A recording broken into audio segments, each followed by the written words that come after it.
Parthiban sir வந்து கேட்டார், என்ன பேச போகிறீங்கன்னு நான் யோசிக்கிறேன்னு கேட்டார். நான் பார்த்திபன் சாரை பற்றி என்னுடைய லாஸ்ட் பர்த்டேக்கு கூப்பிட்டேன்.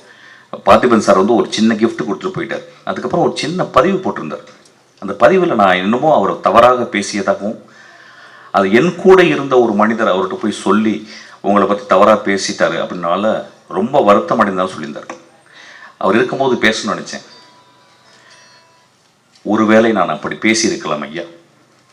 நான் தனி அலையில் இருக்கும் பொழுது நான் இளையராஜாவையும் மணிரத்னத்தையும் விமர்சிக்கிறதுக்கு தகுதி எனக்கு இருக்க, உரிமை இருக்கு. நம்ம வீட்டில் எல்லாரும் பண்றது தான். நான் என்ன பேசுனேன்னு தெரியல. ஆனால் உங்களுக்கு புதிய பாதையை நான் எப்பொழுதுமே நான் கோவிலாக கும்பிட்டு கொண்டே இருப்பேன் ஐயா. நீங்கள் ஒரு மகா சிருஷ்டிகர்த்தா. ஒவ்வொரு படத்தையும் நீங்கள் ஏதாவது ஒன்று ஆடியன்ஸ் கொடுக்கணும்னு யோசிச்சுக்கிட்டே இருக்கீங்க. நீங்களும் ஒரு கடவுள் தான். ஒருவேளை நான் தெரியாமல் ஏதாவது பேசியிருந்தால் நான் மன்னிப்பு கோருகிறேன். அப்படி பேசியிருக்க மாட்டேன். ஒரு மனிதனை பற்றி இன்னொரு மனிதனிடம் போயிட்டு அவன் இப்படி பேசினா அப்படி பேசினான்னு தயவுசெய்து நம்பாதீங்க. அவன் கடுமையான கோழை. அவன் என்னிடம் எந்திரித்து நான் தப்பாக பேசும்போது நீ தப்பா பேசிட்ட அப்படின்னு சொல்லியிருந்தா அவன் நல்லவன்.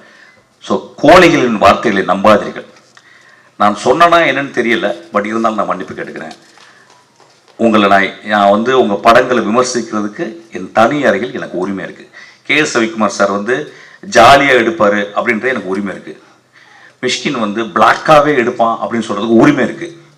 பெரிய மயிர் மாதிரி பேசுகிறான் அப்படின்னு சொல்கிறதுக்கு உரிமை இருக்குது. நேரில் பேசும்போது நம்மலாம் ரொம்ப சொந்தக்காரங்க, நம்மலாம் வந்து குடும்பத்தை தான். ஸோ அதனால் இதை நான் பதிவு பண்ணிக்கிறேன்.